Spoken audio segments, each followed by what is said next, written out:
सुप्रभात। आज हम पढ़ेंगे सुमित्रा नंदन पंत जी द्वारा रचित कविता पर्वत प्रदेश में पावस। पावस का अर्थ है वर्षा ऋतु। जैसा कि कविता के नाम से ही स्पष्ट है कि इसमें पर्वतीय प्रदेश में वर्षा ऋतु का वर्णन किया गया है। कविता कुछ इस प्रकार है। पावस ऋतु थी पर्वत प्रदेश, पल पल परिवर्तित प्रकृति वेश, मेखलाकार पर्वत अपार, अपने सहस्र दृग सुमन फाड़, अवलोक रहा है बार बार, नीचे जल में निज महाकार, जिसके चरणों में पलाताल, दर्पण सा फैला है विशाल। इस काव्यांश के कुछ कठिन शब्दों के अर्थ इस प्रकार हैं। मेखलाकार का अर्थ है करघनी के आकार की पहाड़ की ढाल। करधनी स्त्रियों की कमर में बंधने वाला आभूषण है, जिसे एक तरफ से देखने पर यह नहीं पता चलता कि उसका फैलाव कुल कितना है। पहाड़ बहुत विशाल है, दूर दूर तक फैला है, इसीलिए उसे मेखलाकार कहा गया है। सहस्र का अर्थ है हजारों, दृक्सुमन नेत्र रूपी पुष्प, अवलोक देखना। प्रस्तुत काव्यांश में कवि कहते हैं कि वर्षा ऋतु थी, पर्वतीय प्रदेश था और प्रकृति हर पल अपना रूप बदल रही थी। एक विशाल पर्वत करधनी के समान दूर दूर तक फैला हुआ था। पहाड़ पर हजारों फूल खिले हुए थे। पहाड़ की तलहटी में साफ स्वच्छ पारदर्शी जल से परिपूर्ण दर्पण के समान एक विशाल तालाब था, जिसमें पर्वत अपना प्रतिबिंब देख रहा था। ऐसा लग रहा था मानो पर्वत अपनी हजारों फूल रूपी आंखों से दर्पण के समान तालाब में अपने प्रतिबिंब को निहार रहा है।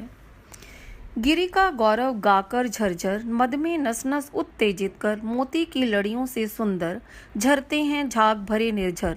गिरवर के उर से उठ उठकर उच्च आकांक्षाओं से तरुवर हैं, झांक रहे नीरव नभ पर, अनिमेष अटल कुछ चिंता पर। यहाँ अनिमेष का अर्थ है एकटक, बिना पलक झपकाए, नीरव मौन शांत, तरुवर पेड़, उच्च आकांक्षा ऊंचा उठने की इच्छा। प्रस्तुत काव्यांश में कवि कहते हैं कि पर्वत से गिरने वाले झरने झरझर के स्वर में पर्वत की महानता का गुणगान कर रहे हैं। झरनों का मधुर स्वर सुनकर श्रोताओं की नस नस में उत्तेजना अर्थात उत्साह, उमंग और उल्लास भर जाता है। पर्वत से गिरते हुए झाग भरे झरने मोती की लड़ियों से सुंदर लग रहे हैं।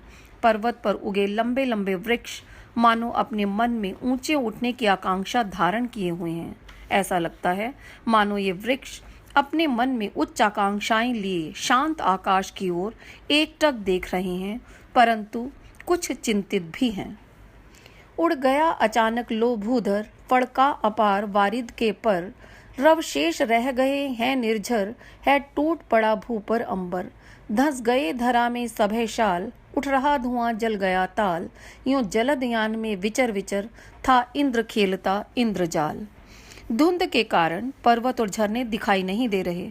ऐसा लगता है मानो पर्वत पारद अर्थात पारे के समान धवल और चमकीले पंख लगाकर उड़ गया है। झरनों की केवल आवाज शेष रह गई है। बादलों से तेज वर्षा हो रही है। ऐसा लग रहा है जैसे आकाश धरती पर टूट पड़ा है। उसने वर्षा रूपी बाणों से धरती पर आक्रमण कर दिया है। बादलों और धुंध के कारण शाल के वृक्ष दिखाई नहीं दे रहे। ऐसा लग रहा है मानो वे भयभीत होकर धरती में धंस गए हैं। तालाब के जल से धुंध इस प्रकार उठ रही है मानो तालाब में आग लग गई है और धुआं उठ रहा है। पर्वत पर कभी बादल, कभी धूप, कभी वर्षा के दृश्य देखकर ऐसा लग रहा है मानो वर्षा के देवता भगवान इंद्र बादल रूपी यान में घूम घूम कर जादू का खेल दिखा रहे हैं। मेरा ये वीडियो पसंद आए तो इसे लाइक ज़रूर करें। चैनल सब्सक्राइब करना ना भूलें। साथ ही बेल आइकन को प्रेस करें ताकि मेरे नए वीडियोस की नोटिफिकेशन आपको मिल सके।